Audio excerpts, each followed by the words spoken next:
നിദ്ര മുകളിലേക്ക് വരുന്നത് കണ്ടതും ഷോൺ അവൾ കാണാത്ത വിധത്തിൽ ഒരു ഭാഗത്ത് മറഞ്ഞു നിന്നു. നിദ്ര ശബ്ദമുണ്ടാക്കാതെ നേരത്തെ ഡാനിയൽ ഷെൽഫിൽ വെച്ച് കീ എടുത്ത് കയ്യിൽ പിടിച്ചു. ചുറ്റും കണ്ണോടിച്ചുകൊണ്ട് അവൾ ഡാനിയലിൻ്റെ പേഴ്സണൽ റൂമിലേക്ക് നടന്നു. ഡോറും തുറന്ന് അവൾ അകത്ത് കയറിയതും ഷോണിൻ്റെ മുഖം ചുളിഞ്ഞു. ഡോർ പൊടുന്നനടഞ്ഞു. അവൾ എന്തിനായിരിക്കും ആ മുറിയിൽ ചെന്നിട്ടുണ്ടാവുക? അവൻ സ്വയം മുറുമുറുത്തു. എല്ലാം കണ്ടുപിടിക്കണം. അവളിനി തിരികെ മുറിയിൽ വരുമ്പോൾ താൻ അവിടെ ഉണ്ടാവണം. താനെല്ലാം അറിഞ്ഞെന്ന് അവൾക്ക് മനസ്സിലാവാൻ പാടില്ല. അതിനു മുൻപ് ആ കോൾ റെക്കോർഡിങ്സ് പരിശോധിക്കണം. ഷോൺ മനസ്സിൽ ഓരോന്ന് ഉറപ്പിച്ചുകൊണ്ട് തിരികെ മുറിയിലേക്ക് നടന്നു. അതിനിടയിൽ നിദ്ര ചെന്ന മുറിയിലേക്ക് അവൻ ഒന്നുകൂടെ തിരിഞ്ഞു നോക്കി. അകത്ത് കയറിയ നിദ്ര അയാൾ പറഞ്ഞ കോഡിലുള്ള ആ ഫയലിന് വേണ്ടിയുള്ള പരിശോധനയിലാണ്. ഇതേ സമയം ഷോൺ കോൾ റെക്കോർഡിങ്സ് ഒക്കെയും എല്ലാം ശ്രദ്ധിച്ചു കേട്ടു. ഒരു നിമിഷം അവൻ്റെ മുഖം വലിഞ്ഞു മുറുകി. നിമിഷങ്ങൾ കടന്നുപോയി. നിദ്ര ഇപ്പോൾ തിരികെ വന്നേക്കാം എന്നോർത്തതും അവൻ ഫോൺ തിരികെ വെച്ച് ഒന്നും അറിയാത്തതുപോലെ കിടന്നു. കുറച്ചു നേരം കഴിഞ്ഞ് ഡോർ തുറക്കുന്ന ശബ്ദം കേട്ടവൻ ചെറുതായി കണ്ണു തുറന്നു നോക്കി. കയ്യിലൊരു ഫയലുമായി അവൾ വാർഡ്രോബിനരികിലേക്ക് നടക്കുന്നതും ഡ്രസ്സിനിടയിൽ അത് ഒളിപ്പിച്ചു വെക്കുന്നതും അവൻ കാണുന്നുണ്ടായിരുന്നു. നിദ്ര മുഖത്തെ വിയർപ്പ് തുള്ളികൾ അമർത്തി തുടച്ചു. ദീർഘമായി ഒന്ന് നിശ്വസിച്ചു. തിരികെ വന്നു ബെഡിൽ കിടന്നതും ഷോൺ ഒന്നും അറിയാത്ത പോലെ ഉറക്കം നടിച്ചു കിടന്നു. നിദ്ര തിരിഞ്ഞും മറിഞ്ഞും ഒക്കെയും കിടന്നു. അവൾക്ക് ഉറങ്ങാനേ പറ്റുന്നില്ലായിരുന്നു. ഒടുവിൽ എപ്പോഴോ അവൾ ഉറങ്ങിപ്പോയി. അവൾ ഉറങ്ങിയെന്ന് തോന്നിയതും ഷോൺ അവൾക്ക് നേരെ തിരിഞ്ഞു. വളരെ പതുക്കെ അവൻ ബെഡിൽ നിന്ന് എഴുന്നേറ്റു. മുറിയിലെ നൈറ്റ് ലാമ്പിൻ്റെ മങ്ങിയ വെളിച്ചത്തിൽ നിദ്രയുടെ മുഖം ശാന്തമായി തോന്നിയെങ്കിലും അവളുടെ മുഖത്ത് നേരത്തെ കണ്ട പരിഭ്രമത്തിൻ്റെ അടയാളങ്ങൾ ഇപ്പോഴും മായാതെ കിടക്കുന്നുണ്ടായിരുന്നു. നീ എന്നെ തോൽപ്പിച്ച് കളഞ്ഞല്ലോ പെണ്ണെ. ഇത്രയുള്ളൂ നിനക്കെന്നോടുള്ള സ്നേഹം? എന്നോടൊരു വാക്ക് പറയാമായിരുന്നല്ലേ? അബദ്ധത്തിൽ ചെന്ന് ചാടും മുമ്പ് നീ എന്നോടെല്ലാം തുറന്നു പറയുമെന്ന പ്രതീക്ഷ ഇപ്പോഴും എനിക്കുണ്ട്. ഞാനതിനു വേണ്ടി കാത്തിരിക്കുക. അവളുടെ നെറുകയിൽ പതിയെ തഴുകിക്കൊണ്ട് പറയവേ അവൻ്റെ കണ്ണുകളിൽ നനവ് പടർന്നിരുന്നു. നിദ്ര, ഇപ്പോഴും എനിക്ക് നിന്നോട് ദേഷ്യം തോന്നുന്നില്ലല്ലോ. അതെന്താ അങ്ങനെ? ഇത്രമേൽ നിന്നിൽ അടിമപ്പെട്ടു പോകാൻ മാത്രം നീ വല്ല കൂടോത്രവും ചെയ്തോ പെണ്ണെ? ഷോണിൻ്റെ കണ്ണുകളിൽ അവളോടുള്ള പ്രണയം നിറഞ്ഞു നിന്നു. അവളുടെ നെറുകയിൽ വിരലുകളാൽ മെല്ലെ തഴുകിക്കൊണ്ട് അവൻ കുറച്ച് നിമിഷങ്ങൾ അങ്ങനെ തന്നെ ഇരുന്നു. നിദ്ര ഉറക്കത്തിലാണെന്ന് തോന്നിയെങ്കിലും അവളുടെ ശ്വാസത്തിൻ്റെ താളത്തിൽ ഒരു അസ്വസ്ഥത അവന് അനുഭവപ്പെട്ടു. എന്തോ ഒരു ഭാരം അവളുടെ മനസ്സിനെ അലട്ടുന്നുണ്ടെന്ന് വ്യക്തമായിരുന്നു. എന്ത് പ്രശ്നമായാലും ഞാൻ നിൻ്റെ കൂടെ ഉണ്ടാവും. വളരെ പതുക്കെ അവൻ മന്ത്രിക്കുന്ന പോലെ പറഞ്ഞു. അവളുടെ മുഖത്തേക്ക് വീണ് കിടക്കുന്ന മുടിയിഴകൾ അവൻ ഒതുക്കി വെച്ചു. ആ നിമിഷം നിദ്രയുടെ കൺപീലികൾ ചെറുതായി വിറച്ചു. അവൾ ഉണർന്നോ എന്ന് സംശയിച്ചുകൊണ്ട് ഷോൺ നിശ്ചലനായി നിന്നുവെങ്കിലും പിന്നെ വീണ്ടും അവൾ ശാന്തമായി കിടന്നു. ഒരു ദീർഘനിശ്വാസം വിട്ട് അവൻ ബെഡിൻ്റെ അരികിലിരുന്നു. മനസ്സിൽ ഒരുപാട് ചോദ്യങ്ങളുണ്ടായിരുന്നു.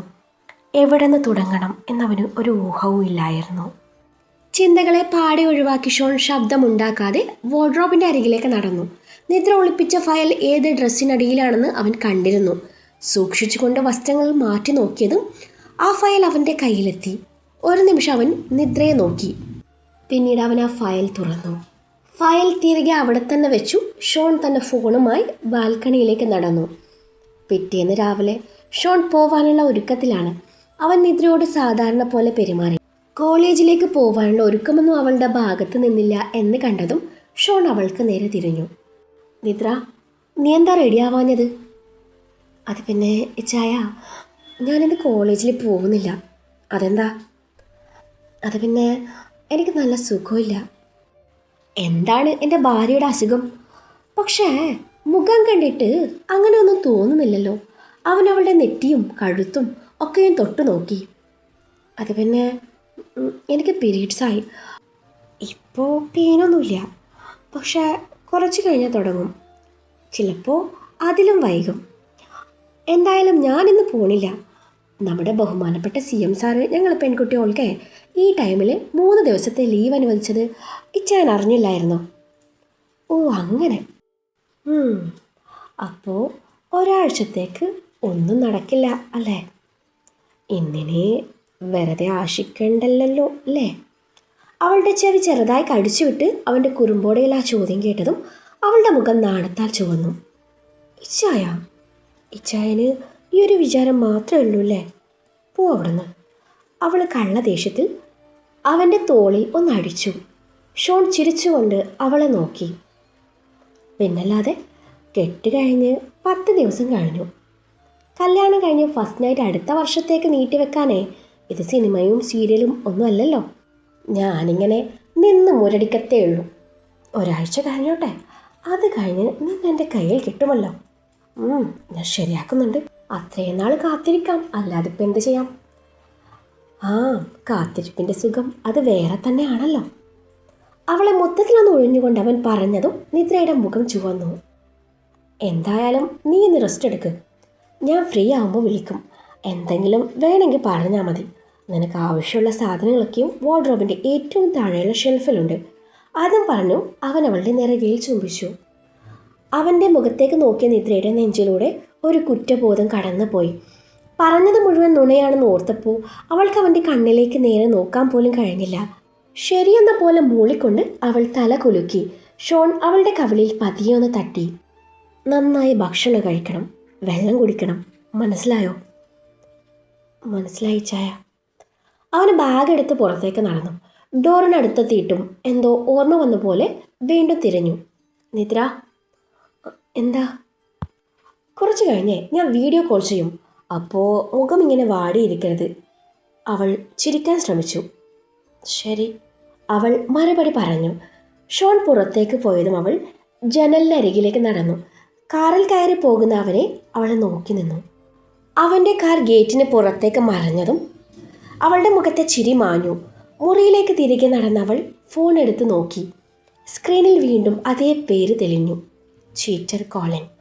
ഒരു നിമിഷം അവളുടെ ഹൃദയം വേഗത്തിൽ മിടിച്ചു. കോൾ കട്ട് ചെയ്താലോ എന്ന് ആലോചിച്ചെങ്കിലും വിരലുകൾ അനങ്ങാതെ നിന്നു. ഫോൺ തുടർച്ചയായി റിങ് ചെയ്തു കൊണ്ടിരുന്നു. അവൾ ഫോണുമായി ബാൽക്കണിയിലേക്ക് നടന്നു. 5 മിനിറ്റ് നേരത്തെ ഫോൺ സംഭാഷണം കഴിഞ്ഞു നിദ്ര മുറിയിലേക്ക് നടന്നു. വാർഡ്രോബ് തുറന്നു. ആ ഫയൽ കയ്യിൽ പിടിച്ചു. എന്തൊക്കെയോ തീരുമാനിച്ചുറപ്പിച്ചു അവൾ ആ കറുത്ത ഫയൽ ഒരു കവറിലാക്കി പെട്ടെന്ന് ഡ്രസ്സ് മാറി താഴേക്ക് നടന്നു. സാറയും ഡാനിയലും ലിവിംഗ് റൂമിലിരുന്ന് സംസാരിക്കുന്നുണ്ട്. നിദ്രയുടെ വരവ് കണ്ടതും ഇരുവരുടെയും നോട്ടം അവളിൽ ചെന്നെത്തി. മോളെ, നീ എന്താ അവൻ്റെ കൂടെ പോവാഞ്ഞത്? ഡാനിയൽ തിരക്കി. അത് പിന്നെ അച്ഛാ, ഇച്ചായന് ഹോസ്പിറ്റലിൽ എന്തോ അത്യാവശ്യമുണ്ടെന്ന് പറഞ്ഞു. ഞാൻ ബസ്സിൽ പോയിക്കോളാം അച്ഛാ. അത് വേണ്ട, ഞാൻ കൊണ്ടുവിടാം. ഇരുന്നിടത്തു നിന്നും എഴുന്നേറ്റ് കൊണ്ട് ഡാനിയൽ പറഞ്ഞു. വേണ്ട അച്ഛാ, ഞാൻ ബസ്സിൽ പോയിക്കോളാം, കുഴപ്പമില്ല. നിദ്ര ഒഴിവുകേട് പറഞ്ഞു. മോളൊന്നും പറയണ്ട. ഡാനിയൽ വണ്ടിയുടെ കീ കയ്യിലെടുത്തു. അവൾ പറഞ്ഞല്ലോ ബസ്സിൽ പോയിക്കോളാന്ന്, സാറ ഈർഷ്യയോടെ പറഞ്ഞു. സാറ പറഞ്ഞതിന് മറുപടി പറയാതെ ഡാനിയൽ കീയുമായി പുറത്തേക്ക് നടന്നു. സാറ അവളെ തുറച്ചു നോക്കി അകത്തേക്ക് നടന്നതും തൻ്റെ പ്ലാനൊക്കെയും പൊളിഞ്ഞല്ലോ എന്നോർത്ത് നിദ്ര ആകെ ടെൻഷനിലായി. എന്തൊക്കെയോ ആലോചിച്ചുകൊണ്ട് അവൾ പുറത്തേക്ക് നടന്നു.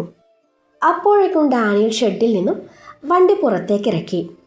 നിദ്ര കോ ഡ്രൈവിംഗ് സീറ്റിൽ കയറിയിരുന്നതും ഡാനിയൽ വണ്ടി മുന്നോട്ടെടുത്തു. യാത്രക്കിടയിൽ ഡാനിയൽ അവളോട് എന്തൊക്കെയും ചോദിക്കുന്നുണ്ടെങ്കിലും എല്ലാത്തിനും അവൾ മുക്കിയും മൂളിയും മറുപടി പറഞ്ഞു.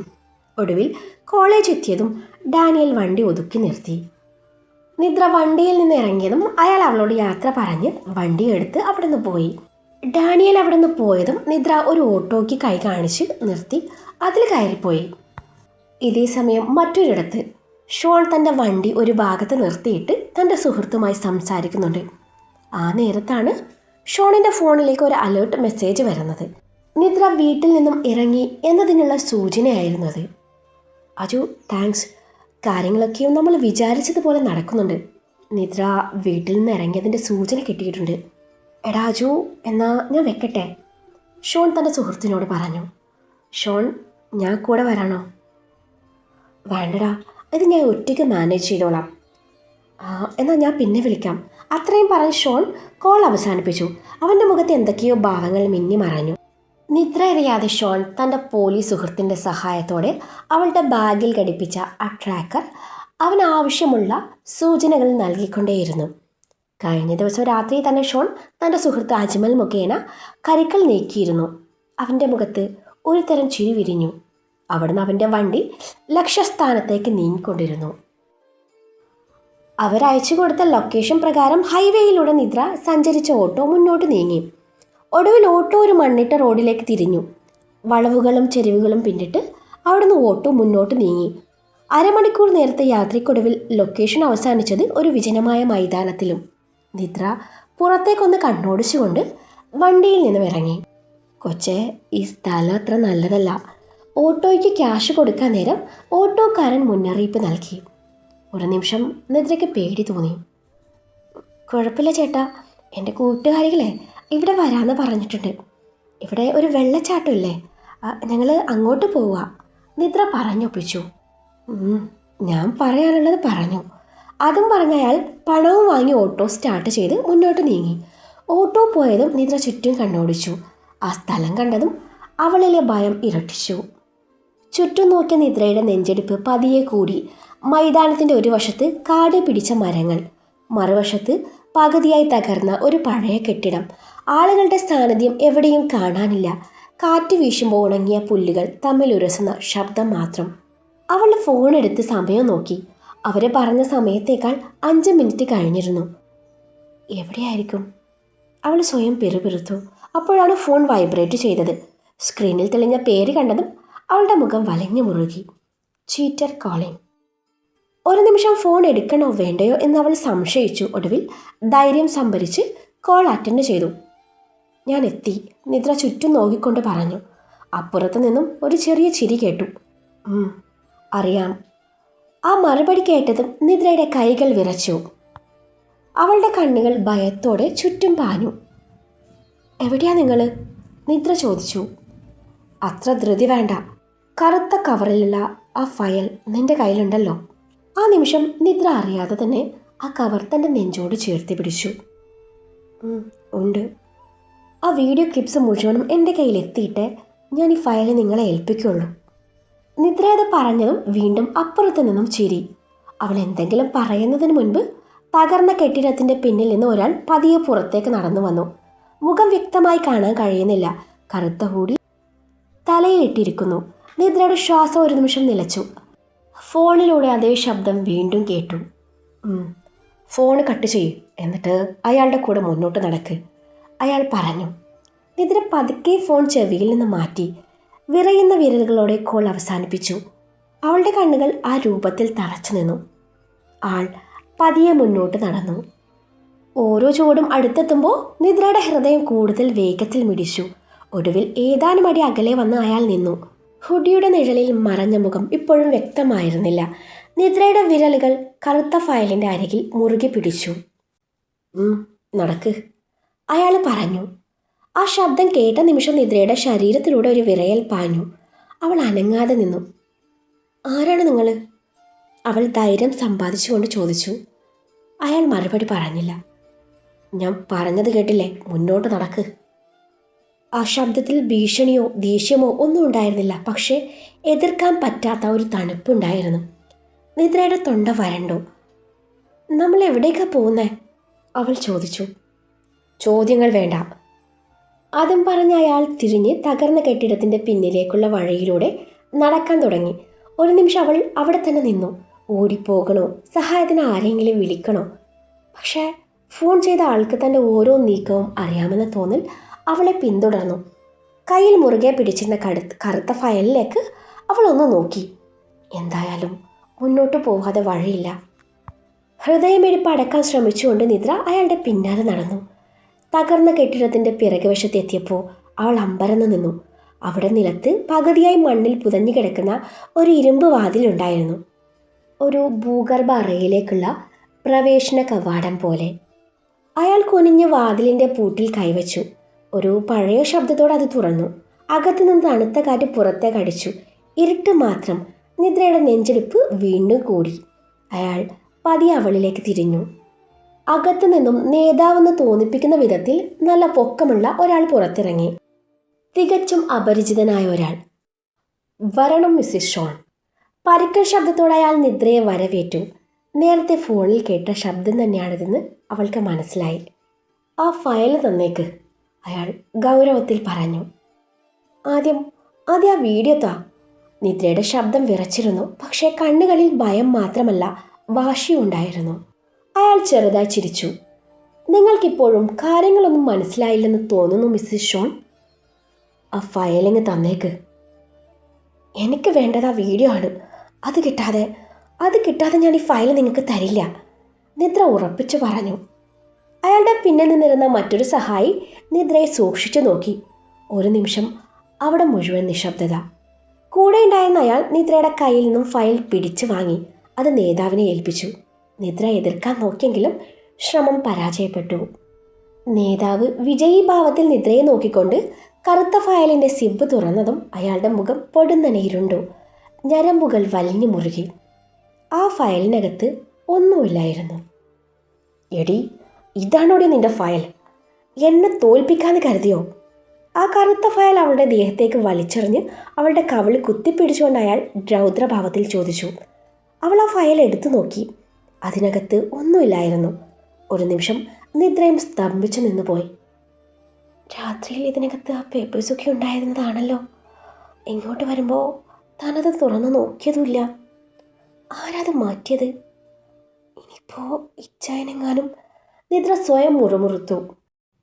ഡി പുന്നാര മോളെ, നീ ആരോടാ കളിക്കുന്നതെന്നറിയോ? ഒരു കൈ കവിളിൽ മുറുകിയപ്പോൾ മറുകൈ അവളുടെ കഴുത്തിൽ അമർന്നു. അയാളുടെ കൈക്കരുത്തിന് മുന്നിൽ നിദ്രയ്ക്ക് പിടിച്ചു നിൽക്കാനായില്ല. ശ്വാസതടസ്സം അനുഭവപ്പെട്ടതും നിദ്ര കാലുകൊണ്ട് അവൻ്റെ അടിനാഭിക്കിട്ട് ആഞ്ഞു ചവിട്ടി ഓടിപ്പോവാനൊരുങ്ങിയതും മറ്റവൻ അവളുടെ മുടിയിൽ പിടിമുറുക്കി. അവളുടെ ഇരു കവിളിലും അവൻ മാറി മാറി അടിച്ചു. വേദന കൊണ്ട് അവളുടെ കണ്ണ് നിറഞ്ഞു. എങ്ങനെയോ അവൾ അവൻ്റെ പിടിയിൽ നിന്നും ഓടി രക്ഷപ്പെടാൻ നേരം അവൾ കാല് തന്നെ നിലത്തേക്ക് വീണു. ഒരുവിധം എഴുന്നേറ്റ് ഓടിയതും അവളെ പിടിക്കാനായി 4 പേര് പിന്നാലെ ഓടി. നിദ്രയുടെ ശ്വാസം കുത്തനെ ഉയർന്നു താഴ്ന്നു. പിന്നിൽ നിന്നും ഓടിയെത്തുന്നവരുടെ കാൽപ്പാടുകളുടെ ശബ്ദം ഓരോ നിമിഷവും അടുത്തടുത്ത് വന്നുകൊണ്ടിരുന്നു. കാട് പിടിച്ച മൈതാനത്തിലൂടെ അവൾ ജീവൻ രക്ഷിക്കാൻ വേണ്ടി പാഞ്ഞു. പിടിക്കവളെ, രക്ഷപ്പെടാൻ അനുവദിക്കരുത്. നേതാവിൻ്റെ അലർച്ച പിന്നിൽ നിന്ന് മുഴങ്ങി. കണ്ണുകൾ നിറഞ്ഞു, കാഴ്ച മങ്ങുന്നുണ്ടായിരുന്നു. കവിളുകളിൽ കിട്ടിയ അടിയുടെ നീറ്റൽ സഹിക്കാനാകുന്നില്ല. എങ്കിലും നിദ്ര ഓട്ടം നിർത്തിയില്ല. അവൾ സർവശക്തി ഉപയോഗിച്ചു മുന്നോട്ട് ഓടിക്കൊണ്ടിരുന്നു. പെട്ടെന്നാണ് ഒരു ബ്ലാക്ക് ഓഡി കാർ പൊടി പറത്തിക്കൊണ്ട് സഡൻ ബ്രേക്കിട്ട് അവൾക്ക് മുന്നിൽ നിർത്തുന്നത്. ഓട്ടം നിർത്തി അവൾ ഒരു നിമിഷം എന്ത് ചെയ്യണം എന്നറിയാതെ സ്തംഭിച്ചു പോയി. അടുത്ത നിമിഷം വണ്ടിയിൽ നിന്ന് ഇറങ്ങി വരുന്ന ഷോണിനെ കണ്ടതും നിദ്രയുടെ ശ്വാസം നിലച്ചതുപോലെ തോന്നി. ഇച്ചായൻ. അവളുടെ ചുണ്ടുകൾ അറിയാതെ മന്ത്രിച്ചു. കണ്ണുകളിൽ അവിശ്വാസവും ആശ്വാസവും ഒരുപോലെ നിറഞ്ഞു. കറുത്ത പാൻറ്റും കറുത്ത ഷർട്ടുമായിരുന്നു അവൻ്റെ വേഷം. ഷർട്ട് ടക്കിൻ ചെയ്തിട്ടുണ്ട്. ഷർട്ടിൻ്റെ മുകളിലത്തെ 2 ബട്ടൺ തുറന്ന് കിടപ്പുണ്ട്. ഗൗരവം നിറഞ്ഞ മുഖത്താൽ അവൻ തൻ്റെ അരികിലെത്തിയതും അവളുടെ കണ്ണുകൾ നിറഞ്ഞു തൂവി. അവളുടെ മുഖത്ത് കുറ്റബോധം നിഴലിച്ചു. ഷോണിൻ്റെ കണ്ണുകൾ ഒരു നിമിഷം അവളുടെ മുഖത്ത് തങ്ങി. പൊട്ടിയ ചുണ്ടും കവിളിലെ ചുവന്ന പാടും അഴിഞ്ഞുലഞ്ഞ മുടിയും ഭയത്തിൽ വിറങ്ങലിച്ച അവസ്ഥയും കണ്ടപ്പോൾ അവൻ്റെ താടിയെല്ലുകൾ മുറുകി. ചായ. നിദ്രയുടെ ശബ്ദം ഇടറിയിരുന്നു. അവൾക്ക് വാക്കുകൾ പൂർത്തിയാക്കാൻ കഴിഞ്ഞില്ല. ഒന്നും പറയണ്ട, ഗൗരവത്തിൽ പറഞ്ഞുകൊണ്ട് അവൻ അവളുടെ മുന്നിൽ ഒരു സംരക്ഷണ ഭിത്തി പോലെ നിന്നു. അതേസമയം പിന്നിൽ നിന്ന് ഓടിയെത്തിയ സംഘം അവരുടെ മുന്നിൽ വട്ടമിട്ട് നിന്നു. അവളെ വിട്ടുതാ, നേതാവ് പല്ല് കടിച്ചുകൊണ്ട് പറഞ്ഞു. ഇത് നീ ഇടപെടേണ്ട വിഷയമല്ല. അയാൾ പറഞ്ഞത് കേട്ട് ഷോൺ പതിയെ തല ഉയർത്തി അയാളെ നോക്കി. ആ നോട്ടം മാത്രം മതിയായിരുന്നു. മുന്നിൽ നിന്നിരുന്ന പലരുടെയും മുഖത്തെ ധൈര്യം ഇതിനോടകം മാഞ്ഞുപോയി. ഇവളെ തൊടാൻ ആരാണ് ധൈര്യപ്പെട്ടത്? സ്വരം ശാന്തമായിരുന്നെങ്കിലും അതിലൊളിഞ്ഞിരുന്ന അപകടം വ്യക്തമായിരുന്നു. നേതാവ് പരിഹാസത്തോടെ ചിരിച്ചു. നീ ഒറ്റക്കാണ്, ഞങ്ങളെ 10-ലധികം പേരുണ്ട്. അത് കേട്ട് ഷോണിൻ്റെ ചുണ്ടിൽ ഒരു ചെറു പുഞ്ചിരി തെളിഞ്ഞു. 10 പേർ. അത് എണ്ണി നോക്കാനുള്ള സമയം പോലും തനിക്കുണ്ടാവുമെന്ന് തോന്നുന്നില്ല. അതും പറഞ്ഞുകൊണ്ട് തനിക്ക് നേരെ നീങ്ങുന്ന ഗുണ്ടകളെ നേരിടാൻ ഷോൺ ഒരുങ്ങി. അവൻ പതിയെ തൻ്റെ ഷർട്ടിൻ്റെ കൈകൾ മുകളിലേക്ക് മടക്കി. ആ ചലനത്തിൽ പോലും വിചിത്രമായ ശാന്തത ഉണ്ടായിരുന്നു. പക്ഷേ ആ ശാന്തതയുടെ പിന്നിൽ ഒളിഞ്ഞിരുന്ന കൊടുങ്കാറ്റ് നിദ്രയ്ക്ക് വ്യക്തമായി കാണാമായിരുന്നു. അവനെ പിടിക്ക്. നേതാവ് അലറിയതും 4-5 പേർ ഒരുമിച്ച് ഷോണിന് നേരെ പാഞ്ഞെടുത്തു. നിദ്രയുടെ ഹൃദയം ഭയത്തിൽ പിടഞ്ഞു. ഇച്ചായ, അവൾ അലറി. എന്നാൽ അടുത്ത നിമിഷം നടന്നത് അവളെ അമ്പരിപ്പിച്ചു. ആദ്യമത്തെ ആളിൻ്റെ കൈ ഷോൺ പിടിച്ചു തിരിച്ചതും അയാൾ വേദനയിൽ നിലവിളിച്ചുകൊണ്ട് നിലത്തേക്ക് വീണു. രണ്ടാമൻ മുഷ്ടി ചുരുട്ടി അവനെ നേരെ വീശിയപ്പോൾ ഷോൺ ഒഴിഞ്ഞു മാറി അവൻ്റെ വയറ്റിൽ ഒരു ശക്തമായ പ്രഹരം നൽകി. ശ്വാസം കിട്ടാതെ അയാൾ പിന്നിലേക്ക് തെറിച്ചു. മൂന്നാമനും നാലാമനും ഒരുമിച്ച് ആക്രമിക്കാൻ ശ്രമിച്ചെങ്കിലും ഏതാനും നിമിഷങ്ങൾക്കുള്ളിൽ അവർ രണ്ടുപേരും നിലത്ത് കിടക്കുകയായിരുന്നു. എല്ലാം സംഭവിച്ചത് മിന്നൽ വേഗത്തിലായിരുന്നു. നിദ്രയ്ക്ക് കണ്ണ് ചിമ്മാൻ പോലും സമയം കിട്ടിയില്ല. ബാക്കിയുള്ളവർ പരസ്പരം മുഖത്തോട് മുഖം നോക്കി. ഇപ്പോൾ അവരുടെ കണ്ണുകളിലുണ്ടായിരുന്നത് ആത്മവിശ്വാസമല്ല, ഭയമായിരുന്നു. ഷോണിൻ്റെ മുഖം ഇപ്പോഴും നിർവികാരമായിരുന്നു. പക്ഷെ അവൻ്റെ കണ്ണുകളിൽ കത്തിയിരുന്നത് അടക്കാനാവാത്ത കോപമായിരുന്നു. അവൻ പതിയെ നേതാവിന് നേരെ തിരിഞ്ഞു. ഇതിനൊക്കെ പിന്നിൽ നീയല്ലെന്ന് എനിക്ക് ഉറപ്പാണ്. അതിന് മാത്രം ധൈര്യമൊന്നും നിനക്കില്ല. മറഞ്ഞിരിക്കുന്ന ആൾ ഈ ഫയലിന് വേണ്ടിയാണ് ഈ കാണിക്കുന്നതൊക്കെയും. അയാൾക്ക് എൻ്റെ പപ്പയെ നന്നായിട്ടറിയാം.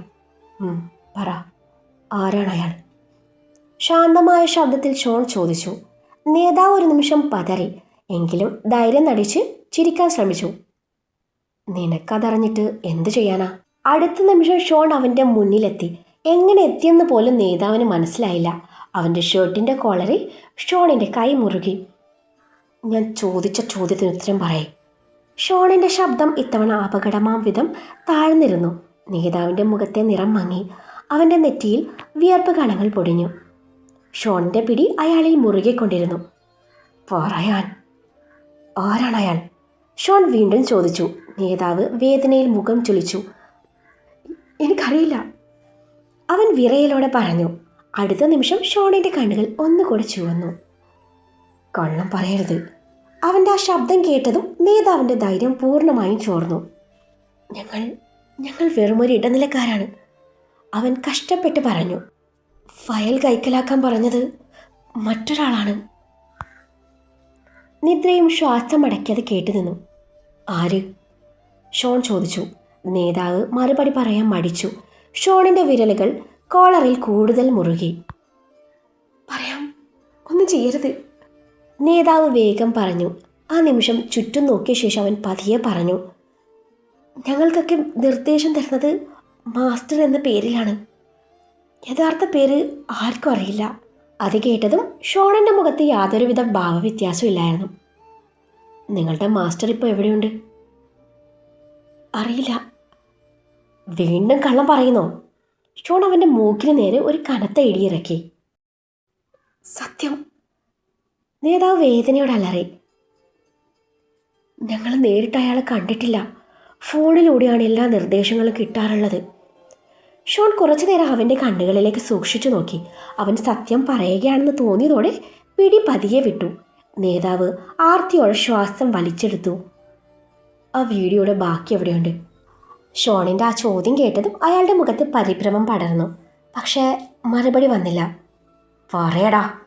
ഷോൺ അവൻ്റെ നെഞ്ചിലേക്ക് ആഞ്ഞൊരു ചവിട്ട് കൊടുത്തു. വേദനയിൽ അയാൾ നിലത്തേക്ക് വീണു. അങ്ങനെ ഒരു വീഡിയോ ഇല്ല, അവൻ പല്ല് കടിച്ചുകൊണ്ട് പറഞ്ഞു. പിന്നെ? ഷോൺ നെറ്റി ചുളിച്ചു. ആ ഫയൽ കൈക്കലാക്കാൻ വേണ്ടി ഞങ്ങൾ ഉണ്ടാക്കിയ കഥയായിരുന്നത്. ആ നിമിഷം നിദ്രയുടെ കണ്ണുകൾ വിടർന്നു.